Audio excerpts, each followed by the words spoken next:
You do not trust a machine to save your nation. Not in 1939. Not when war clouds gather over Europe. Not when the fate of millions may hinge on whether a line of steel towers along Britain's coast can do the impossible. For decades, aviators, generals, and engineers across the world believed one fundamental truth. You cannot see an enemy bomber until a human being physically spots it. That was the rule, and the rule had never been broken. Look back across the First World War. Pilots scanned the sky with naked eyes. Spotters strained through binoculars. Observation posts, searchlights, ground crews, all of them relied on the same fragile chain. A pair of human eyeballs catching a flicker of movement in the sky. Think about what that implies. If your enemy comes at night, you are blind. If they come through cloud cover, you are powerless. If they come fast in formation before your defenses have even warmed their engines, you are finished.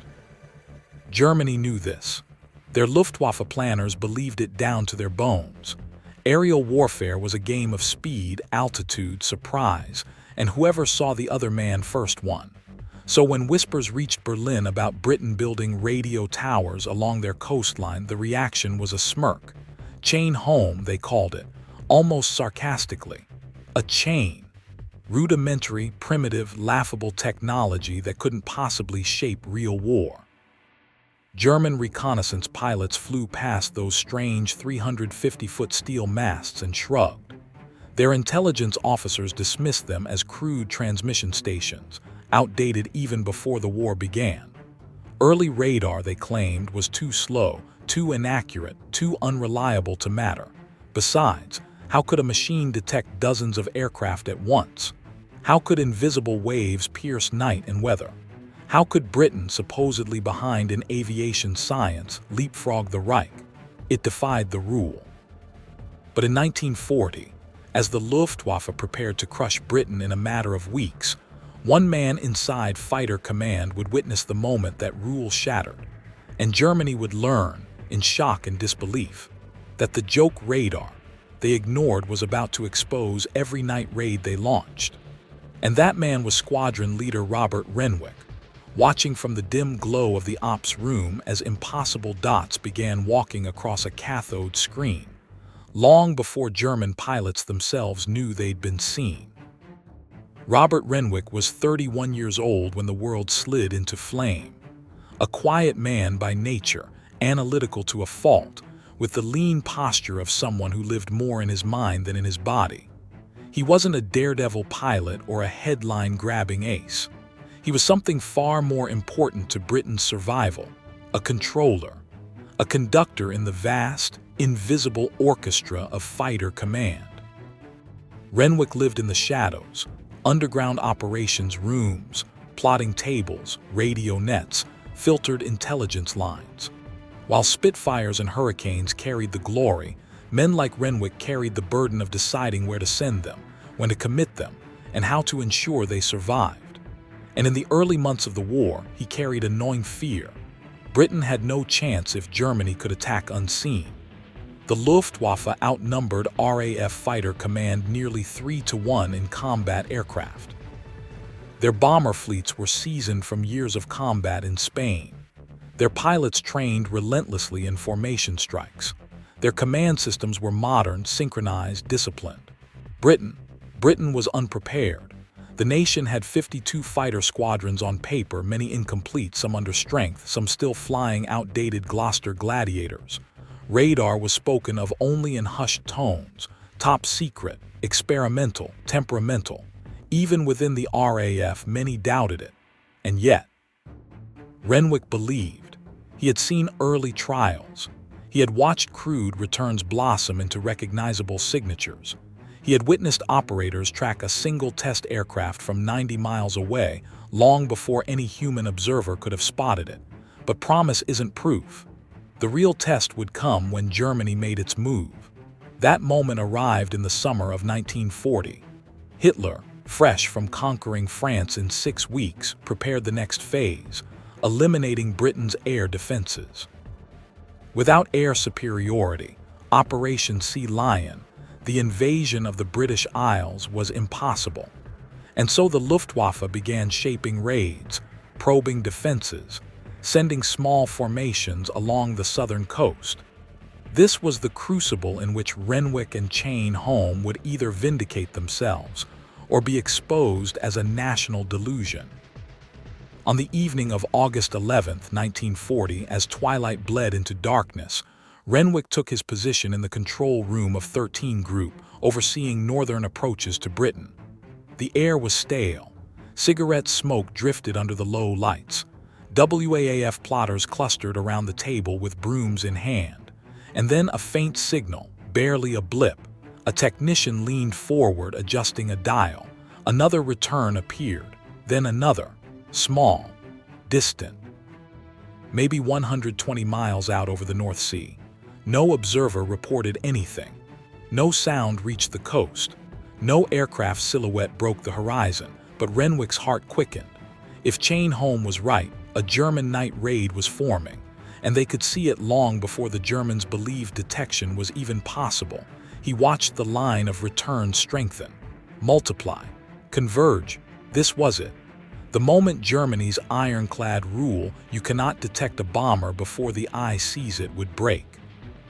Renwick leaned toward the plotting table and spoke 5 words that would echo through the RAF's future. "Scramble the night fighters, now." Renwick's order cut through the room like a sharpened wire. 2 WAAF plotters jerked their heads upward. A runner sprinted for the phone bank. Sirens blared inside the dispersal huts along the northeastern airfields. Engines coughed to life in the dark. And still outside, to the naked eye, the sky was empty. No hum of enemy engines. No moonlit silhouettes. Nothing. This was the moment of truth, because if Renwick was wrong, if Chain-Holm's early echo was just atmospheric static or a technical ghost, then he had scrambled 3 entire squadrons into the night for nothing. He would be blamed for wasting fuel, risking pilots, and undermining morale.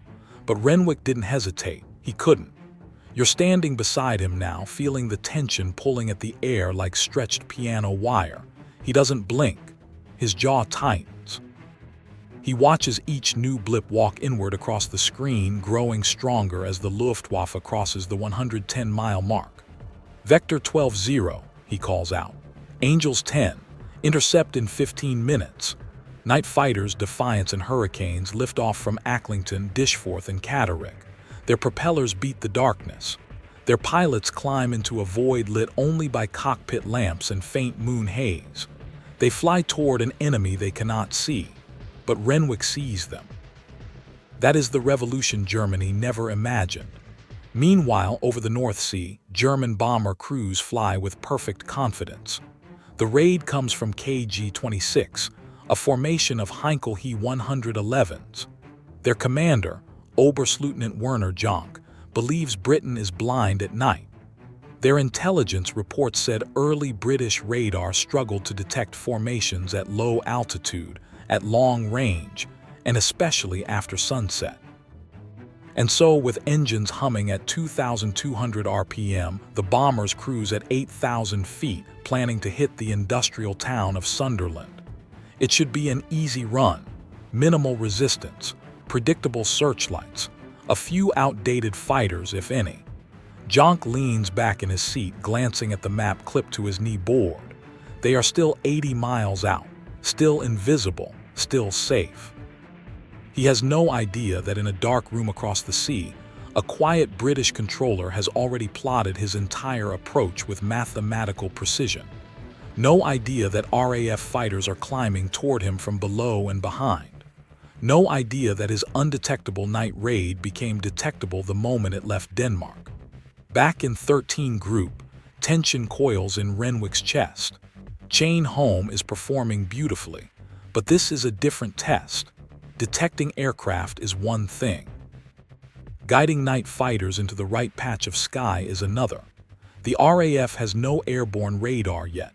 Pilots must coordinate with ground controllers, trust blind vectors, and search for shadows in a night sky filled with cloud wisps and starlight. Renwick grips the edge of the plotting table. His voice stays calm, but every nerve inside him screams. Blue section, adjust heading 5 degrees north. Yellow leader, maintain your climb. Do not break radio silence. Enemy track confirmed. Multiple bogeys, speed 250. The WAAF plotters move their wooden markers in smooth, practiced arcs. Rarely are they completely certain. Tonight they are. Still the Germans draw closer. 50 miles, 45, 40. And then suddenly Renwick sees something change on the scope. The raid is splitting. A portion of the formation banks south, perhaps probing for a different target. Another parcel heads westward. A reconnaissance element, a decoy. This is where human intuition matters. This is why Renwick was chosen. Concentrate on track Charlie, he says. That's the main force. Night fighter call signs crackle in his headphones. Ground control, this is Red 2. No visual contact. Over. Red leader here, looking nothing yet. Visibility poor, we're in haze. Renwick watches the blips. 30 miles, 28, 25, then all at once, contact. I see them, multiple aircraft climbing ahead. Renwick exhales for the first time in minutes. It worked. Chain Home didn't just detect the raid, it delivered his fighters precisely where they needed to be. And now, in the cold darkness above the North Sea, two hurricanes dive into the path of the Heinkels. Red leader pushes his throttle to the wall. His Merlin engine screams. The bomber silhouette mushrooms into view, broad wings, glazed nose, twin-engine nacelles glinting faintly. He squeezes the trigger. 8.303 Browning machine guns spit fire into the night. Tracers arc. Rounds hammer the Heinkel's port engine. Flames bloom from the cowling. Inside the control room, Renwick hears the shout, "Splash one bomber, we got one burning." The WAAF plotters look up, startled, then return to work with renewed purpose. Because this isn't just a kill, it's proof. Proof that their radar, is reshaping the battlefield. Proof that Germany's assumptions are collapsing in real time. And proof that Britain, despite being outnumbered and outgunned, has discovered a way to see in the dark. In the crippled Heinkel, Oberfeldwebel Kurt Meissner fights to keep the aircraft level. Alarms wail, hydraulics scream, flames streak across the wing.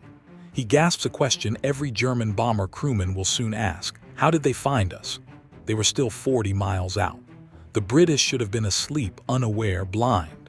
They should have had minutes, perhaps tens of minutes, before any interception. But the RAF came straight for them. Accurate, timed, directed. Meissner doesn't understand it. Neither does any man in KG-26, but Renwick does. Chain Home has exposed them long before they reach the coast. German formations begin to scatter as more RAF fighters vector in. One Heinkel drops altitude, another banks north. A third jettisons its bombs into the sea. What began as a confident strike devolves into chaos at 8,000 feet. And Renwick watches all of it unfold on his glowing screen. He adjusts headings.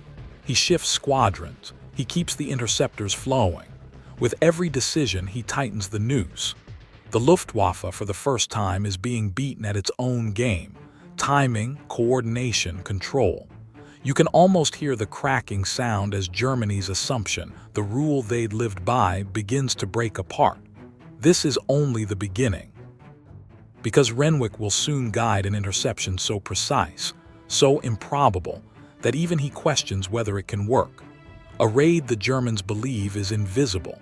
A route designed specifically to evade detection. A night so dark that even the searchlights grope blindly. And yet, Chain Home will see them.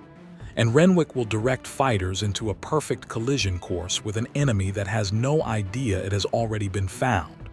Part 3 begins with that impossible action. Night over Britain carries a special kind of silence. A heavy, suffocating quiet that war seems eager to violate. And on the night of August 15, 1940, the Luftwaffe prepares to do exactly that. But tonight is different. Tonight, they believe they've beaten the system. British early warning radar, they think, can detect high-altitude raids. It can sense large bomber formations. It can pick up mass movement over water. So the Germans decide to change everything. They will come low, very low, skimming the sea at under 500 feet. They will hug the waves in complete radio silence. They will approach from a direction they've never used before, Norway to the far northeast, a route they are certain lies outside the RAF's detection arc. And at the head of this strike is KG-30, a formation of Junkers Ju-88s led by Hauptmann Erich Rudloff, a skilled officer who fully believes tonight's attack on northern airfields will catch Britain utterly unaware.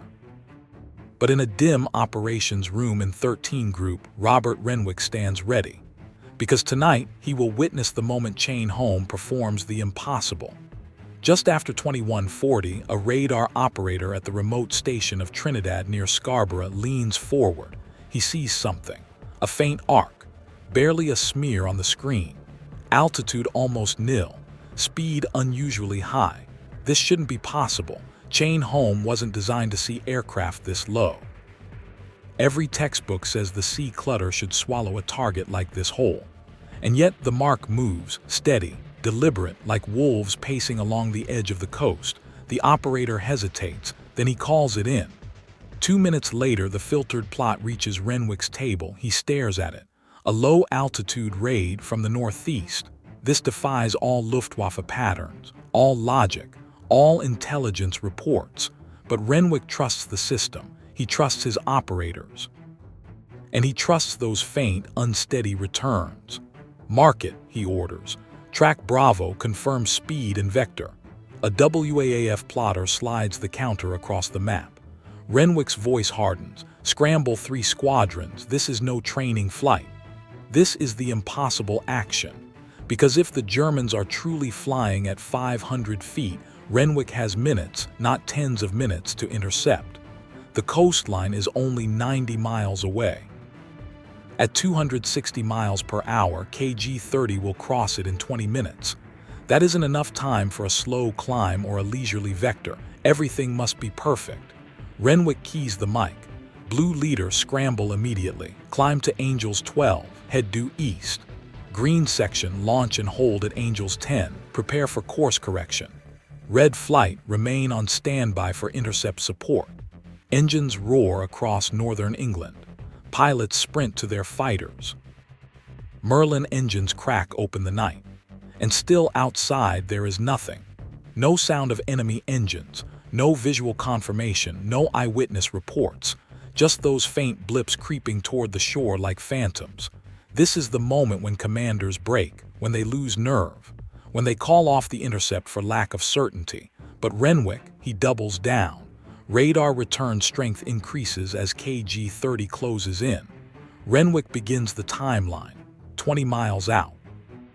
Blue flight climbs through cloud cover, 18 miles. He adjusts vector 5 degrees south, 16 miles. Green flight turns to intercept angle, 14 miles, no visual contact, 12 miles, still nothing.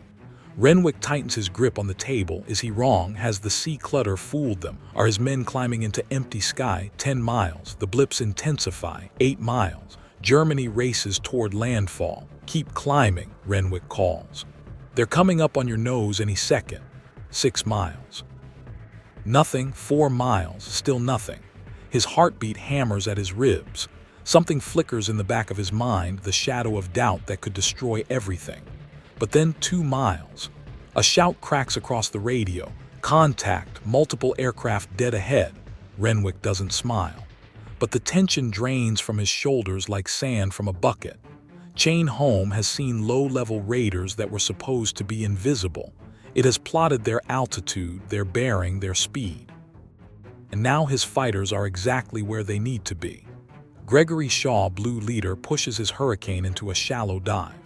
Below him, the sea glints like polished obsidian, black, oily, near featureless. But they are shapes, moving fast, fast and low. Ju-88s. Shaw angles in behind a trailing bomber. He presses the thumb switch. His 8 Brownings hammer out 1,200 rounds per minute each. Tracers lash the bomber's left engine. Panels shear away. Fuel ignites in a blossom of orange. Renwick hears the pilot's cry, splash 1. One burning. Green section dives in from the north, catching another element of the formation by surprise. Night turns violent. Curving arcs of tracer carve the darkness. Gun flashes strobe across the waves. Engines scream as aircraft break formation, banking hard to escape. Inside their cockpits, the German crews panic. This isn't possible. Radar shouldn't see us down here. We planned this route to be invisible. How did they find us? Rudloff, leading KG-30, swears under his breath as he watches one of his escorting bombers plunge into the sea. He radios for evasive maneuvers, but too late. RAF fighters are already carving into the center of his formation. One Ju-88 loses altitude violently. Another trails smoke and debris. A third pulls north, seeking cloud cover, but nowhere feels safe. Because for the first time in their war, the Luftwaffe is learning that Britain can see everything, even raids designed to be undetectable. Renwick calls out new vectors. He shifts squadrons fluidly. He anticipates each German course correction before it happens. This is control. This is coordination on a level the Germans never conceived of. This is a nation using technology like a weapon, sharper than steel and faster than instinct. Within 12 minutes, the raid collapses. KG-30 loses multiple aircraft before reaching its target. The survivors jettison their bombs over open sea. What was meant to be a precision strike becomes a frantic escape. And in the dim ops room, Renwick watches the retreat in real time, blips scattering back toward the North Sea like shards of glass. He takes a breath, a deep one. Tonight, Chain Home didn't just work. It redefined air warfare. If you find this kind of forgotten innovation and wartime ingenuity as fascinating as we do, we'd be honored if you'd hit that subscribe button. We believe these stories of courage, sacrifice, and sheer genius deserve to be told. And by subscribing, you help us ensure they aren't forgotten. But the most dramatic test is still ahead. A night when Renwick will fight not just the enemy, but the limits of his own system. A night when the Luftwaffe sends its largest coordinated raid yet. Hundreds of aircraft, multiple approach vectors, feints, diversions, and decoys. A night when Britain's fate balances on a razor's edge, and Renwick must decide in seconds how to use every tool at his disposal, every squadron, every plot line, every scrambled pilot to stop the blow that could cripple fighter command forever. Part 4 begins with that moment. The Luftwaffe reels from repeated failures. Night after night, their assumptions shatter. Low-level attacks detected. High-altitude feints tracked. Diversion raids exposed before they cross the coastline. But Germany refuses to accept the truth. Their intelligence officers insist British radar is crude, good enough to spot large formations in daylight maybe, but nowhere near refined enough to withstand overwhelming pressure. So they devise a new plan: break the system by flooding it. On the night of August 18, 1940, they launch one of the largest multi-vector night assaults the northern coast has ever seen. Not one raid, not two, but 4 approaching from different directions, designed to overload, confuse, and collapse the British command network.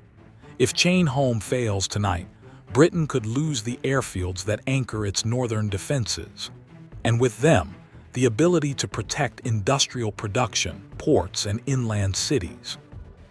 This is the night Robert Renwick will face the greatest challenge of his career. And nothing in the manuals, nothing in the briefings, nothing in the carefully trained procedures could have prepared him for it.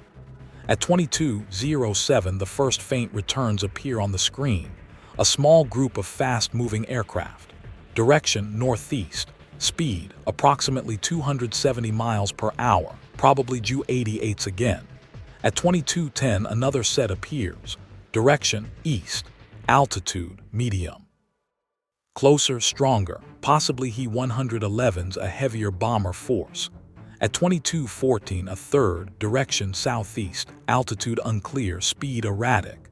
And finally, at 22:17, a fourth group emerges. Direction north, altitude extremely low, barely a trace, a 4-pronged assault, designed to overwhelm the plotting room. Renwick's breath tightens in his chest, not from fear, from calculation. Each raid requires attention. Each requires a squadron response. Each requires a different altitude intercept. And he does not have enough fighters to meet them all head-on. He must choose. Not which raid to intercept, but how to intercept all of them at once. The room becomes a hive of motion. WAAF plotters push counters in every direction, lines of colored thread marking projected courses. Radios crackle, phones ring, pens scratch across logbooks. One operator mutters under her breath, "There's too many." Renwick hears her, but his voice remains steady. "Stay with it, track one at a time, trust your hands." Because he knows the truth, panic breaks the system faster than enemy bombs. Renwick issues his first wave of orders: scramble blue flight, intercept track Able at Angels 12, green flight launch and head north to Angels 15. Yellow section remain on runway alert, this vector is too uncertain. The raids advance. Able group 50 miles out. Baker group 70 miles. Charlie group 90 miles. Dog group only 40 miles, too close, too fast. Renwick pivots. Yellow section GO, immediate scramble, climb to Angels 8 and hold for instructions. Engines roar across 3 airfields. Fighters streak into the night, but there is no time to breathe. Suddenly static, not from the fighters, from the radar screens. German Luftwaffe command has activated Kettenhund, an early electronic countermeasure. It isn't sophisticated, crude, really, but enough to muddy returns. Blips smear, tracks widen, distances warp. The screens are suddenly less trustworthy, and the WAAF plotters know it. Hands tremble, lines waver, but Renwick doesn't blink. "We know their headings," he says. "Ignore the noise, plot off velocity, not clarity." It's a gamble, but he makes it with total commitment. This is the trait that separates extraordinary commanders from cautious ones: unshakable trust in the system, even when the system falters. At 22:31, blue flight nears track Able. Altitude 12,000 feet. German altitude 11,000, closing speed 500 mph combined. Renwick computes the intercept vector faster than most men could write it. Blue leader turn 5 degrees port, maintain altitude, bandits dead ahead in 60 seconds. In the sky, blue leader Flight Lieutenant Thomas Avery tightens his formation. Engines thrum, guns arm, eyes scan the dark horizon. "Ground control, no visual," he says. "Keep straight," Renwick replies. "They'll come up your nose in 20 seconds. The countdown begins. 20 seconds, nothing. 15 seconds, still nothing. 10 seconds, doubt creeps in. 7 seconds, Avery almost speaks. 5 seconds, do you have them? Control. 4 seconds, Renwick's heart slams against his ribs. 3 seconds, chain home shows both tracks converging. 2 seconds, still no visual. 1 second, contact dead ahead. Ju-88 shadows burst through the darkness. Avery fires first. His tracers rake the lead bomber, sparks spray from its fuselage. Another Hurricane dives past him, trailing gunfire. The first intercept succeeds, but the other 3 German groups keep coming. Green flight meets the northern raid at 22:38. Altitude 15,000 feet. Temperature 15 degrees C. Visibility thin cirrus cloud. The fight is brutal. Messerschmitt Bf 110 escorts tangle with the Hurricanes. Machine gun fire flickers like lightning, but Renwick times it perfectly. 2 enemy bombers fall. Another breaks away, limping toward the sea. Strike number 2, contained, now track Baker. Renwick shifts yellow section. Turn to heading 180, climb to Angels 10. You'll hit them at the coastline. Yellow leader acknowledges.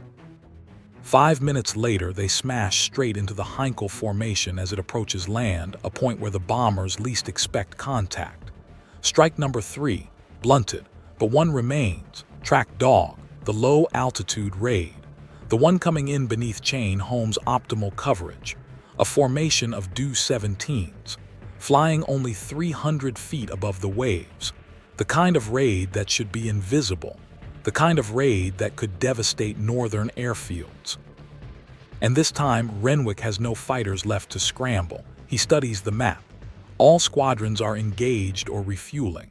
The low-level raid is minutes from landfall.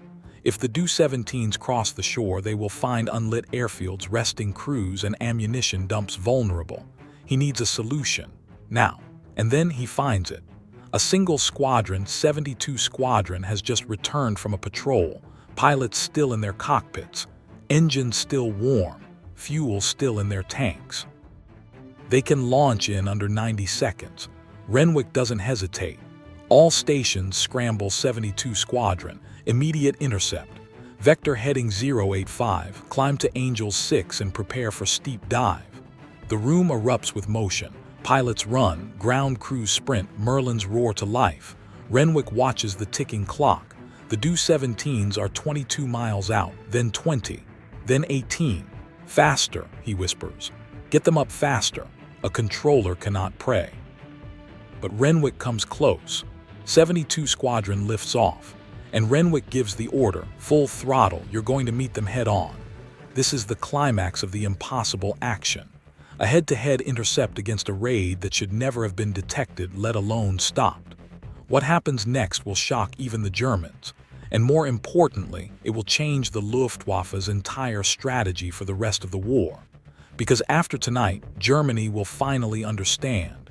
Britain can see everything. Even the raids meant to be invisible. The Do-17s surge toward the coastline like dark, predatory shapes crawling across the sea. Their engines rumble low, a tight, synchronized growl meant to mask their presence beneath the roar of surf and wind. They are 14 miles out, then 12, then 10. At this altitude, barely 300 feet, even minor turbulence can shake a bomber like a toy.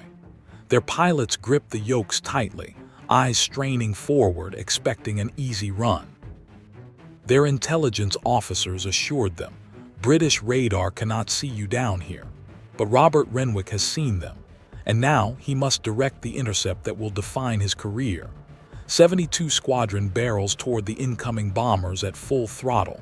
10 Hurricanes, engines at 2,900 RPM, airframes quivering under the strain. Altitude, climbing past 4,000 feet. Renwick calculates the intercept in real time.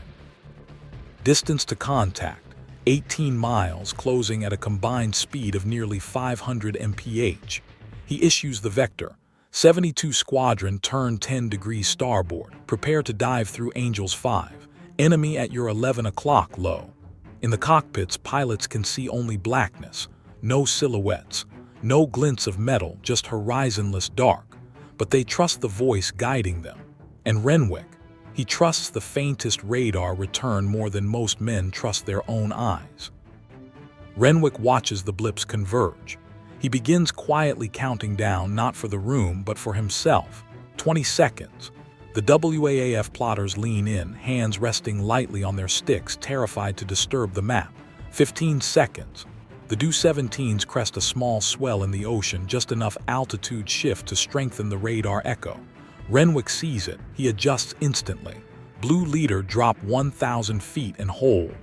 10 seconds. Sweat beads along his hairline. 9 seconds to either glory, he thinks, or the worst mistake I've ever made.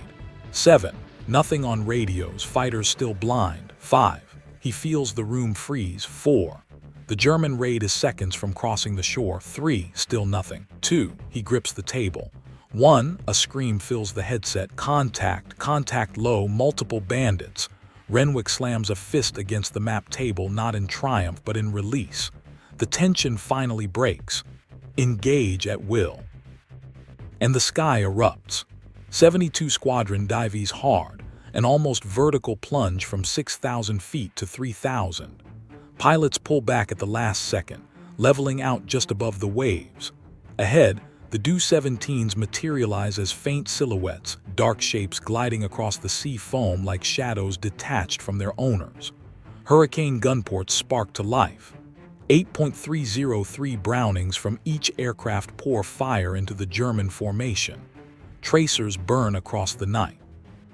One Do-17 catches a burst across its starboard engine. Another takes rounds through its canopy, the glass shattering like ice. A third attempts to turn inland but clips the crest of a wave and explodes in a shower of flame. Inside the 13 Group Ops room, Renwick listens to the rapid-fire updates. One bandit down, second bomber breaking north, third hit going down fast. The Do-17 scatter like startled fish. Their cohesion collapses. Their timing is ruined. Their attack is dead. The raid that was supposed to devastate northern airfields is now a chaotic retreat. And all because a radar return, a return the Germans swore was impossible, betrayed them long before they reached the shore. One of the retreating Do-17s tries to gain altitude. Bad choice. A Hurricane from 72 Squadron climbs after it, cutting a tight angle. The fighter closes the distance in seconds. 3 short bursts, 3 precise impacts. The bomber rolls, catches fire, and spirals downward. A German crewman jumps parachute, deploying far too low to save him. He hits the water with a splash that nobody on land will ever hear. Renwick marks another symbol on the operations board. His voice stays calm, measured, professional, but his heart surges, not because of victory, but because tonight proved something extraordinary. Britain could defend itself even against the attacks Germany believed were impossible to counter. News of the night's interception spreads through Luftwaffe 5 like a shockwave. Pilots demand explanations. Commanders argue over intelligence reports. Engineers reconsider navigation routes. Signals analysts insist British radar must have weaknesses, yet cannot identify any. Oberstleutnant Hans Henning von Beust, reviewing the losses, mutters in disbelief. Entweder haben sie einen Zauberer, oder etwas, das wir nicht verstehen. Either they have a magician, or something we do not understand. The next morning, Führerhauptquartier receives a report listing. 10 bombers lost, 13 damaged, 2 escort fighters missing. No significant targets hit. The conclusion shocks even hardened officers. British early warning capabilities exceed expected technical limits. But the truth was simpler. Germany had underestimated a technology they believed too crude to matter, and Renwick had mastered it. Now the story expands. Because what Britain accomplished in those nights didn't just frustrate German raids, it rewrote the air war. Within days of Renwick's string of interceptions, German command issues new operational guidelines. Avoid predictable approach routes, increase dispersion in bomber formations, employ more aggressive jamming techniques, restrict ultra-low altitude attacks, add additional navigation diversions, shorten loiter time over targets, conduct more decoy raids. All of these measures have one implicit admission: chain home works. And worse, it works better than anything Germany possesses. Radar gave Renwick something far more valuable than raw detection range: minutes.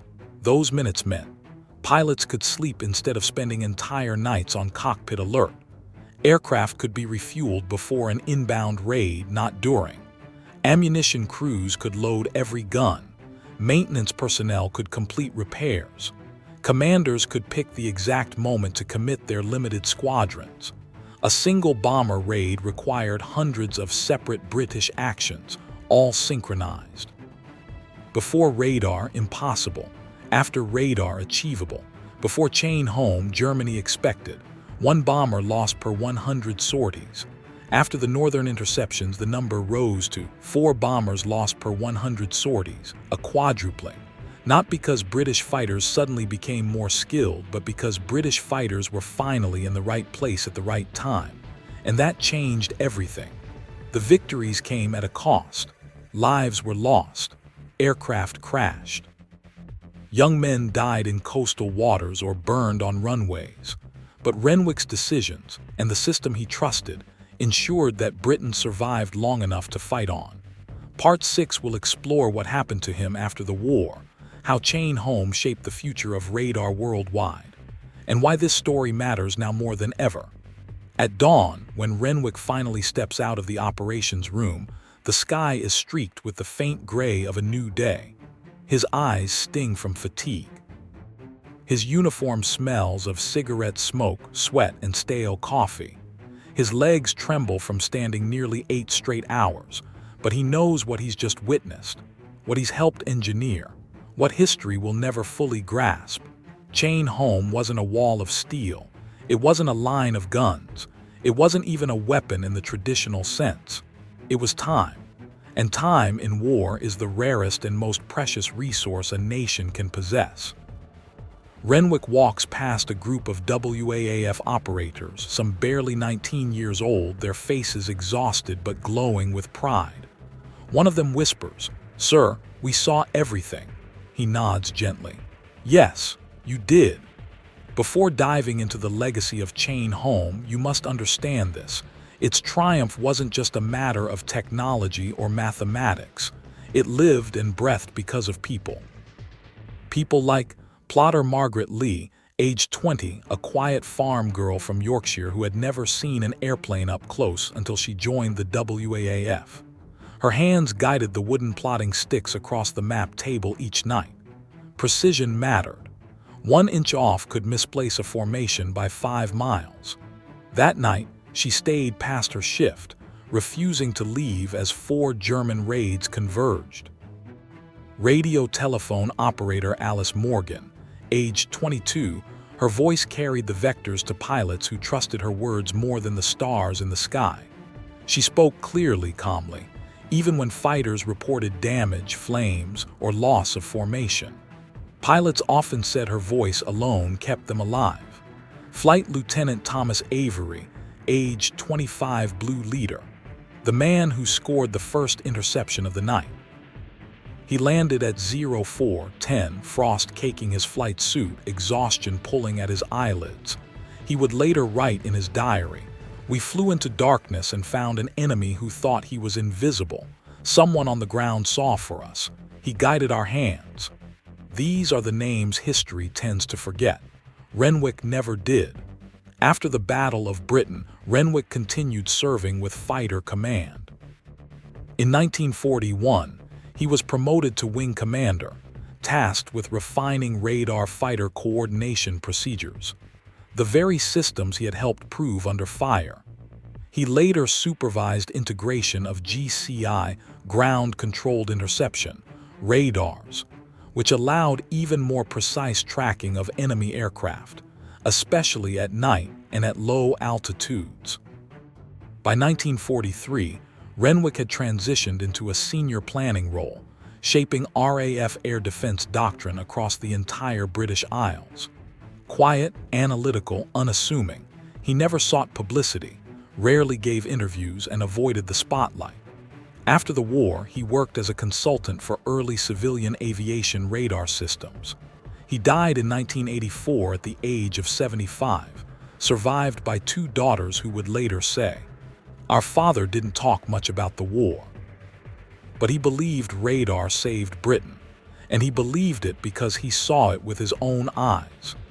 What began as a desperate experiment on the British coastline became the foundation of modern air defense. Legacy 1. The birth of integrated air defense. Chain Home pioneered the concept of a national, layered defense network. Long-range radar detection, filter rooms to interpret data, operations centers to synthesize intelligence, fighter controllers guiding interceptors, anti-aircraft batteries tied into the same information grid, searchlight crews cued by precise vectors. This system became the template for American early warning radar in the Pacific, Soviet air defense networks during the Cold War, NATO early warning chains, modern AWACS command and control architecture. Everything we know today, from NORAD alert systems to missile defense radar networks, can trace lineage back to those crude steel towers. Legacy 2. Radar as psychological dominance. Before Chain Home, air warfare was chaos. After Chain Home, it became a battle of intelligence, prediction, and precision. German pilots described the sensation as being hunted by an unseen predator. They never knew when British fighters would appear. Some Luftwaffe veterans later admitted, "It felt as if the British always knew where we were, even when we did not." That psychological edge saved thousands of British lives. Legacy 3. Radar sparks the age of electronic warfare. Once Germany realized the system worked, they attempted to jam it, spoof it, and overwhelm it. Thus began a new era, the invisible war between signals. Chain home evolved. German countermeasures evolved. New British radar bands appeared. Counter-jammers followed. Night fighter airborne radar emerged. Medox, Naxos, Wuisberg, and British H-2S became titans in a war where the battlefield was the electromagnetic spectrum. Modern stealth aircraft, guided missiles, early warning satellites, all these technologies were born from that race. And it started with towers Germany laughed at. Because people forget. They forget that Britain in 1940 stood alone. They forget that the Luftwaffe expected victory in weeks. They forget that technology dismissed as primitive became the margin between survival and annihilation. And most of all, they forget the people, the 19-year-old plotters, the sleepless controllers, the exhausted night fighter pilots guided by disembodied voices in the dark. Renwick once said in a private letter, "Radar did not win the battle. But without it, we would have had no battle at all, only defeat." That truth endures. The story now turns fully toward memory, the human cost, the quiet heroism, the reason we keep these histories alive. Part 7 will bring the narrative to its emotional close. The post-war legacy, the way chain home shaped the world, and why remembering men like Renwick and the countless unnamed operators matters today more than ever. When people speak of the Battle of Britain, they speak of hurricanes clawing through the sky. They speak of Spitfires twisting and diving. They speak of Churchill's immortal phrase, "Never in the field of human conflict was so much owed by so many to so few." But there is a hidden chapter inside that legend one Churchill knew well, but the world only half remembers. The few were not only the men in the cockpits. They were men and women in the shadows, unarmed, uncelebrated, exhausted beyond measure. And among them stood squadron leader Robert "Bob" Renwick, quiet architect of the night sky. To understand why his story matters, you must return to that cold, smoke-filled operations room. You must feel what he felt, see what he saw, understand what it meant for a single decision, a single recalculated vector, to change the lives of dozens of pilots. Renwick lived with that burden. Every controller did. Because every night the ops room was filled with ghosts. Renwick kept a small notebook in his breast pocket, not for plots, not for vectors, not for orders, for names. Young pilots he guided into battle, men he never met face to face, men he heard only through distorted radio static. After one brutal night intercept, he wrote 7 names. Next to 4 of them, he added a single mark. These were the men who never came home. Thomas Avery, Blue Leader, once asked Renwick why he bothered writing them down. Renwick answered quietly, "Because someone should remember, someone should keep their names alive." That is legacy, not the steel towers, not the radar equations, not the aircraft silhouettes on faded wartime maps. Names, lives, people. From the 4 fighter squadrons Renwick directed in the multi-vector raid, Flight Lieutenant Thomas Avery, age 25, survived the battle. Killed 6 months later intercepting a Ju-88 over the North Sea. He was engaged to be married. Pilot Officer Graham Hale, age 19, shot down by return fire from a Heinkel. Bailed out too low. Found days later by a fishing trawler, wrapped in his parachute like a shroud. Sergeant Jack Carlson, age 23, survived the entire war. Worked as a mechanic afterward. Died in 1993, never once boasting about his service. Pilot Officer Ian Fitzroy, age 21, made the head-on attack against the Do-17 formation. His Hurricane was hit during the climb out. He crash-landed near Hartlepool and lived but walked with a cane for the rest of his life. Renwick wrote each of their names in his notebook. When his daughter found it decades later, she said, "It wasn't a record. It was a memorial." Chain home saved thousands, not by shooting down bombers, but by preventing them from ever reaching their targets. Take the night of August 18th. The German plan was to destroy at least 3 northern airfields. Their expected loss rate was 2-3 bombers. Instead, they lost 10, with no significant damage inflicted. Multiply that across weeks, months, years. Chain Home didn't just give the RAF time, it stole time from the Luftwaffe. Germany never found a way around that. Their navigators cursed it. Their commanders doubted their own intelligence. Their pilots flew missions knowing Britain might already be waiting. A German pilot captured in 1941 said, "It felt like the English were inside our cockpit. Someone told them where we were before we arrived." That is what Renwick preserved, a sense of control, a sense of visibility in the chaos of war. Chain Home towers were gradually dismantled, some were sold for scrap, others fell into disrepair. A few remain today, lonely silhouettes on windswept cliffs. Walk beneath one and you feel history trembling in the air. These towers weren't elegant instruments of high science. They were welded steel, bolted beams, cables strung like makeshift nerves. Yet they formed the backbone of the world's first integrated air defense network. Renwick's daughters would later visit a preserved Chain Home site. They walked the perimeter slowly. They touched the rusted bolts. They listened to the ocean wind threading through the empty lattice. One of them whispered, "Dad stood beneath towers like this, and because of men like him, we're here." Because stories like his fade first. Everybody remembers aces. Everybody remembers dogfights.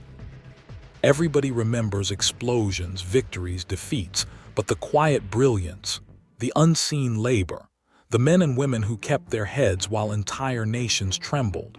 Their stories disappear unless we carry them. And you do not honor them by pity.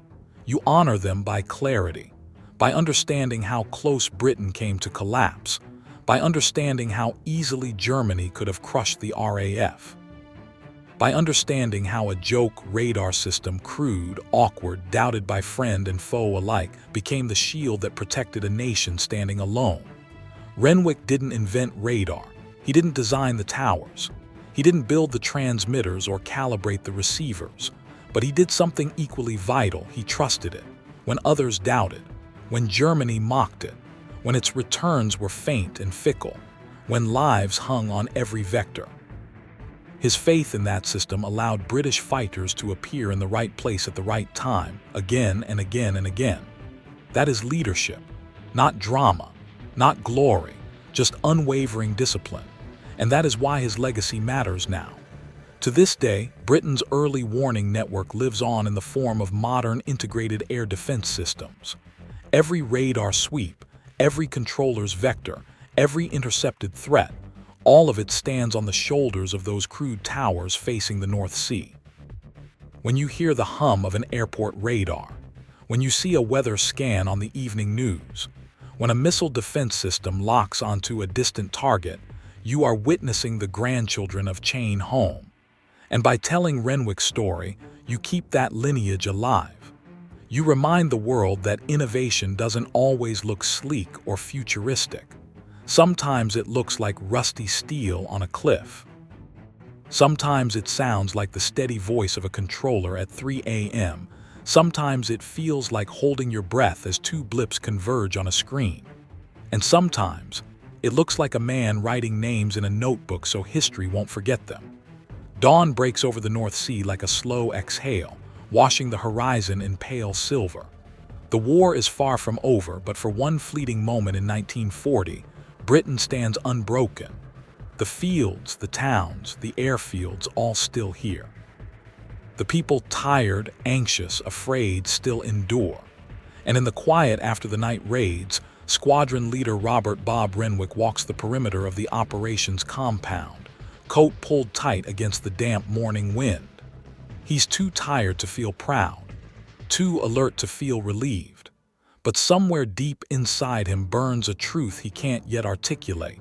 He has seen the future of warfare, and it arrived on beams of invisible light. Chain Home, the system Germany dismissed as primitive, changed the world because men like Renwick believed in what others could not yet see. Tonight, you follow him one last time. Think back to how the world looked in 1940.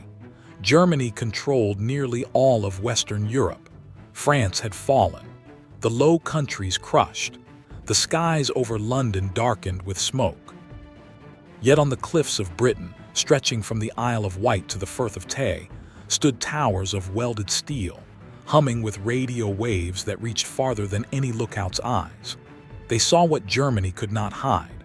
They warned what Britain could not endure alone, and they allowed young pilots to rise into the dark with purpose rather than desperation. Renwick understood this in a way few others did. He once told a junior controller on a particularly chaotic night, "Your job isn't to see the enemy. Your job is to see the moment before the enemy arrives." That is why Chain Home worked. It bought the RAF the most precious commodity in war: anticipation. Moments that meant the difference between life and death. The war ended, the towers remained, and then inevitably they rusted. By the 1950s, newer radars replaced many original Chain Home sites. Some towers were cut down for scrap. Others were abandoned, left to the wind and gull cries. Renwick visited one of the old sites in the early 1960s. He stood beneath a skeletal tower, half demolished, listening to the groan of steel swaying in the breeze. It no longer buzzed with power. No operators stood inside. No WAAF plotters traced the path of danger. Yet to Renwick, the air around it felt alive. His daughter, who accompanied him that day, described the moment decades later. He reached out and touched one of the beams, and he just whispered, "You saved us." He wasn't talking to the tower itself. He was talking to the people who manned it. The unseen hands, the quiet minds, the voices calling vectors into the night. The legacy of Chain Home was never about the metal. It was about the humanity that gave that metal purpose. Today, radar is everywhere. It guides aircraft safely into airports. It tracks storms. It watches borders. It scans for missiles that streak across continents. But modern radar, sleek, digital, precise, is the descendant of those crude towers on Britain's coast. And every time a radar sweep arcs across the sky, it carries with it the echo of 1940. A moment when a small island stood alone against overwhelming force and held its ground through innovation, discipline, and human courage. Renwick's story reminds us of something vital. Technological revolutions don't succeed because they're perfect. They succeed because ordinary people are willing to trust them at impossible moments. That's what he did. That's what his plotters did. That's what his pilots believed in. And because of them, Germany never invaded Britain. Because of them, Hitler's plans stalled. Because of them, the RAF endured long enough for the tide of war to shift. This isn't hyperbole. It's not myth-making. It's historical fact. Britain survived in 1940 because Chain Home worked, and because men like Renwick used it with unwavering precision. Renwick died in 1984. He requested no military fanfare, no speeches, no public honors, but at his funeral, one of his surviving pilots sent a short message to Renwick's daughters. It read simply, "Your father saved my life more times than I can count. He was the calm in the chaos. Please know that every night fighter who lived owes him a debt." That is the true weight of legacy. Not medals, not monuments, not headlines, lives. People who grew old because someone saw what lay beyond the horizon. When you tell stories like these, when you say their names aloud, you resurrect them. Renwick, Avery, Fitzroy, Carlson, Hale, Lee, Morgan. These are not just characters in a historical narrative. They are individuals who breathed, laughed, feared, fought, and sacrificed. And each one played a role in the night Chain Home proved its worth. The night a joke, radar net exposed every German raid and changed the course of the air war. You honor them by remembering how thin the line was, how fragile the world felt, how easily everything could have fallen, and how a handful of towers and a room full of exhausted operators stopped the darkness from breaking across Britain's shores. If this story moved you, please hit that like button. Every click tells the algorithm this piece of history is worth remembering. We're dedicated to rescuing these forgotten stories from the archives. If you want to join us on this mission, please subscribe and turn on notifications. Where are you watching from? Drop a comment with your city or state, and tell us if someone in your family served. Thank you for ensuring that Squadron Leader Robert Bob Renwick and the countless men and women of Fighter Command's radar and control network do not disappear into silence. They deserve to be remembered.